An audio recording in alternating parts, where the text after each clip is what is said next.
గోదావరి తల్లి వచ్చి బాసార్ని మొత్తం ప్రక్షాళన చేసిపోయింది, మంచిగా శుభ్రం చేసిపోయింది అని మనం అనుకున్నాం. శుభ్రం చేసిపోయిన 2 రోజులకే ఒకటే రోజు 2 రోజులు కూడా కాదు, నెక్స్ట్ డేనే మొత్తం అపవిత్రం చేసేసారు. మొత్తం అపవిత్రమే, తాగుడు చేసుడు.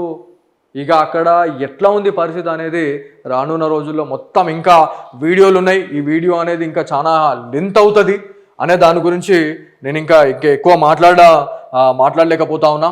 సో ఇక్కడ సిచ్యువేషన్ అనేది కూడా చాలా దారుణంగా ఉందని చెప్పేసి మనం మాట్లాడుకోవాలి. దీనిపైన ఖచ్చితంగా ఎండోమెంట్ అధికారులు, నిర్మల్ జిల్లా కలెక్టర్తో పాటు అక్కడ పోలీస్ డిపార్ట్మెంట్ అసలు అక్కడ ఎలాంటి చర్యలు తీసుకుంటా ఉన్నారు, ఎందుకంటే అక్కడ అసాంఘిక కార్యకలాపాలకు చోటుగా నిలుస్తుందని చెప్పేసి చాలామంది ఎవరైతే డివోటీస్ భక్తులు ఎవరైతే ఉన్నారో చాలా మంది బాధపడుతున్న పరిస్థితి ఉంది.